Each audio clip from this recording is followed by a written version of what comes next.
If you are familiar with my channel, it's probably no surprise to you that I have spent many hours of my life watching film and television. And when it comes to the TV world, I've watched most of the heavy hitters regardless of how long they went on for. I've watched Breaking Bad, Better Call Saul, The Sopranos, Game of Thrones, The Wire, and The Walking Dead, all from start to finish regardless of how rough that finish was for some of these great series. But one television behemoth I never got into was Dexter. Now, I've had a few friends recommend the show to me throughout the years, but I just never had the desire to sit down and hit play on it. Primarily because anytime the show was suggested to me, it came with the caveat that I was going to hate the ending.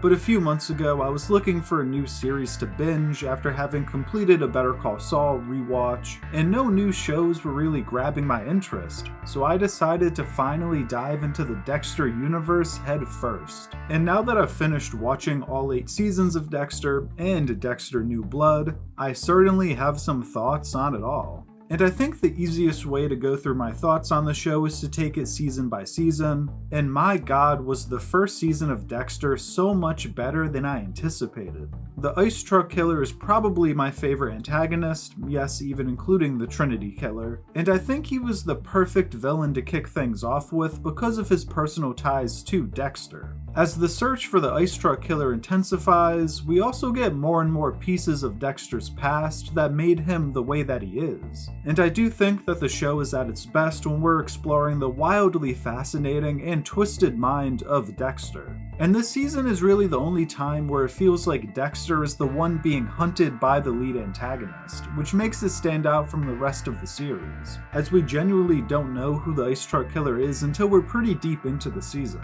I also love the dynamic of the Miami Metro team here. Though this dynamic is present in every season of the show, I think season 1 did a phenomenal job of establishing everyone. And their dialogue just felt authentic and real. Everyone had their own character flaws and kind of quirky traits to them, and forcing Dexter to essentially have to choose between his brother and adopted sister was fascinating and revealed a bit of humanity within him. While he is a sick and twisted serial killer, he has grown to love his sister and shows that he will not break his code, not even for his brother. Season 1 was a solid 9 out of 10 for me and had me really excited going into Season 2. And holy shit, Season 2 was even better. I feel like Season 2 was when we started to really create serious tension with the idea that Dexter could be caught. And our boy James Dokes was such a great character. He always knew there was something wrong with Dexter from the jump. And he served as a perfect obstacle for Dexter because he was so close to breaking him. Dexter at one point was going to give himself up and admit to being the Bay Harbor Butcher, all because Dokes was a good man just trying to do his job. He didn't deserve to die. My only real critique of this aspect of Season 2, in retrospect after having finished the whole series, is that we went in this direction far too soon. The hunt for Dexter feels like it should have been an endgame plot, and losing Dokes so early did leave a massive hole that was never truly 100% filled. I would have loved to either waited a few seasons for Dokes to catch Dexter, or to have Dokes reluctantly accept why Dexter does what he does, since I feel like this was kind of teased a little bit. Dokes did have to kill a few people through his time as a cop and has an understanding of how flawed their legal system is. But regardless of all that, my desire to rework this season is really born from the series ending so poorly, and not this season being bad in any way, shape, or form. Also, I think Lila gets overlooked far too much. I think she was an awesome villainous presence. And seeing her be able to manipulate Dexter a bit and actually be attracted to the fact that he's the Bay Harbor Butcher was awesome. I know the fan base seems to really not like her character, but I think that's kind of the point of Lila. She's meant to serve as a reminder that there are actually some people who may be even more twisted than Dexter is. And tying up the Dokes loose end with Lila's crazy arsonist ways was perhaps the most intricate writing that we ever got in this show. Season 2 is a solid 9.5 out of 10 for me. I don't really believe in perfection, so I won't be handing out any 10s, but this is about as close as you could get to a 10 in my books. Coming off of the incredible highs of season 1 and 2, I was really excited to dive into more Dexter, but unfortunately season 3 was a bit of a low point for me. I don't think it was bad by any means, and it still kept me entertained throughout, but Miguel Prado as a character didn't fully work for me. Maybe it's just because I can't look at the man without thinking of General Bail Organa, but I just thought his performance felt a little bit odd and out of place at times, just a little too over the top. I like the idea of Dexter potentially letting someone else into his operation, and there were moments of narrative brilliance in his power struggle for control with Miguel, but it all ended a little too smoothly and lackluster for my taste, I suppose. However, I will admit that the rooftop scene that the two share, where they're essentially establishing that one of them is going to die soon, was great and super intense. Probably one of my favorite scenes from all of Dexter. All in all, I still had fun with this season, but it was a clear step down from the first two for me, and the Skinner was pretty easily the worst main serial killer antagonist so far. The Ice Truck Killer or Bay Harbor Butcher, he is not. Overall, I'd give this season about an 8, maybe a 7.5 out of 10. More than passable, but definitely not the peak of Dexter by any means either. Now, going into my binge of this series, I really had only been told two things. That the show ended poorly on 2 separate occasions, and trust me, we'll get into all of that soon enough. And also that season 4 was the best season.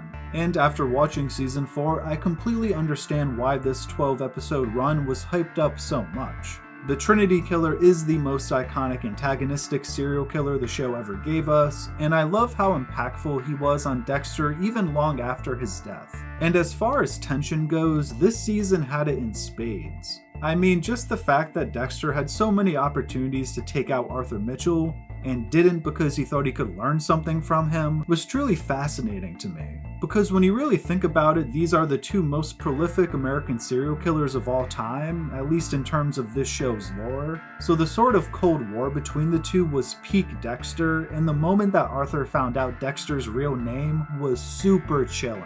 Now, I will be honest, I do slightly prefer season 2, but it is by a hair. Both are 9.5 out of 10s to me, and the end note to this season with the death of Rita hit me like an emotional ton of bricks. Teasing that Dexter's son might have to live with the same trauma as his father, being born in blood, was just a crushing reveal.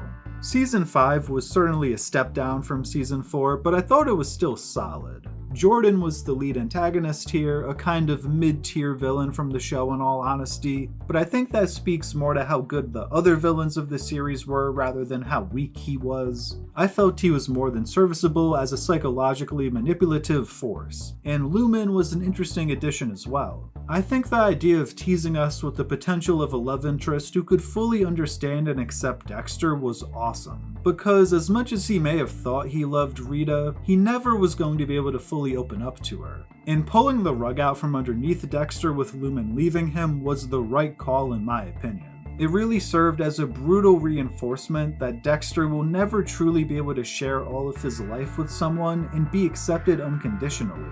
And this season took some interesting steps in getting Deb closer and closer to accepting the idea of vigilantism, and this was probably the closest Dexter has come to being caught in the series thus far, outside of Dokes of course. That scene where Stan Liddy's blood is slowly pouring out of the van and Dexter is almost done for was super suspenseful. I just wish Quinn would have kept his suspicions of Dexter moving forward. I think having one of his homicide team members onto him creates the most effective tension throughout the series. We saw it with Dokes, with Quinn this season, and would eventually with LaGuerta later on, and Quinn just dropping his suspicions and never even so much as questioning Dexter again felt odd to me. Also, I think Deb should have caught Dexter at the end of this season. We did all the work of getting her to agree with what these vigilantes were doing, so I just think the reveal should have happened here. Overall, a bit of a messy season of Dexter, but still a fun ride. I'd give season 5 a 7.5 out of 10. Season 6 is probably the season I feel the most conflicted about. On one hand, I still thoroughly enjoyed these characters and was entertained by the season, but it is certainly one of the weaker outings. I think the Doomsday Killer is one of the worst main antagonists, though the twist reveal of Geller having already been killed and sort of serving as Travis Marshall's dark passenger was interesting to me. I also think adding the element of religion into Dexter's psyche and forcing him to seriously ponder his lack of faith was a good direction to take his character. Honestly, I think the show could have done more with this idea and his relationship with Brother Sam. Ultimately, this season felt a little clunky on the writing side of things and was the season to me where it felt most like we were just going through the motions. And the fact that Dexter opts to work with Travis Marshall and just lets him go when he had him dead to rights feels very un-Dexter of our lovable serial killer. I also hated the subplot of Deb feeling like she was in love with Dexter. Like, get that the hell out of here. I'm not trying to hear that shit. The end result of Deb finally catching Dexter was a great moment and cliffhanger to end the season on, but it was a season too late in my opinion. Overall, I'd give this season a 7 out of 10, teetering on a 6.5. Entertaining, but very messy. Going into season 7 of Dexter, I was at a bit of a crossroads with this show. I feel like seasons 1, 2, and 4 are the cream of the crop and were top tier television, but seasons 5 and 6 were far less spectacular and had some writing issues. So going into 7, I felt like we were going to continue the downward slide of the series, given how bad I was told season 8 was, but I'm happy to say that this season was a return to form. It's not as good as seasons 1, 2, or 4, but it was better than the seasons surrounding it. Deb knowing that her brother is a serial killer added a lot to the show, and Deb kind of putting him into a makeshift AA program for serial killers was fun. I also like that this season doesn't just have one lead antagonist. That format had kind of become too formulaic by this point, so having a few different villainous forces to deal with was nice. The highlight of these characters being Isaac to me. Isaac is the kind of person who's so charismatic that you just hang on every word he speaks. And Hannah McKay is my favorite Dexter love interest, and again, I love that we dangled the potential of a happy ending for Dexter just to pull the rug out and force Dexter to turn on Hannah. Now, LaGuerta being onto Dexter was a great plotline, but my only issues were A, how Quinn reacts to Dexter's arrest. I mean, this dude investigated Dexter for an entire season and Liddy just magically got taken out of the picture mid-investigation. The fact that he's 100% Team Dexter is unbelievable to me.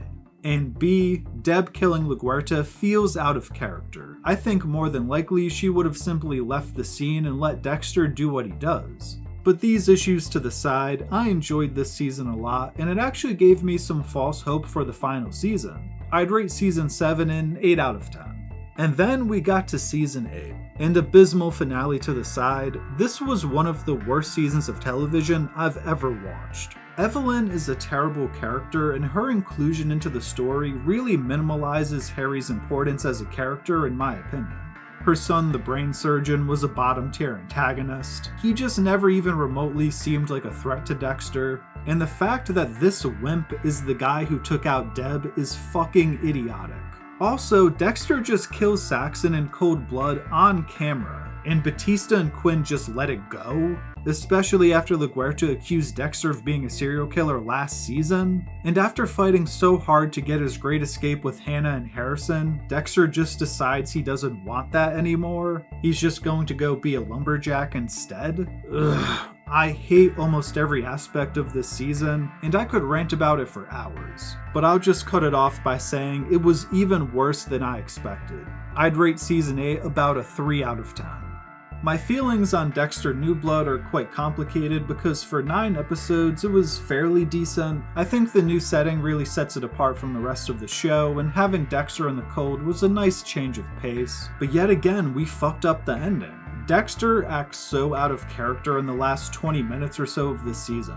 Angela didn't really have that strong of a case against Dexter. I mean, you gotta be able to prove this shit beyond a reasonable doubt. And there was still plenty of reasonable doubt to be had. Just the fact that he used ketamine instead of M99 for these killings. Also, even how we got Angela onto Dexter felt like massive plot convenience after massive plot convenience. She just so happens to meet Batista at a conference, and he just so happens to mention Dexter Morgan and his kid Harrison. Give me a break. Now, killing Dexter was not the issue. To me, the only options to end Dexter's story are either to have him caught or to have him die. He's a serial killer after all, and he doesn't deserve a happy ending, even despite how much we all love him as a character. But this just wasn't the way to do it. Having Harrison be the one to kill him isn't a bad idea on paper, but it feels like they came up with that ending and then tried to structure the series around that taking place. And they just did an awful job of getting us to that endpoint. As a whole, this season is better than season 8, and Kurt was a solid antagonist, but I think I genuinely dislike this ending more than the Lumberjack ending. I'd say Dexter New Blood is a complicated 5 out of 10 for me. Well, there you have it, my thoughts on every season of the main Dexter timeline. I'm thinking about maybe watching the prequel Original Sin, so please let me know in the comments if that show is worth the watch. I hope you enjoyed this video, and if you did, please feel free to drop a like and subscribe for more Screen Stories content. I have a few other Dexter themed videos I'll be making soon, including a how I would have ended the show style video, so be on the lookout for that. Until next time, peace.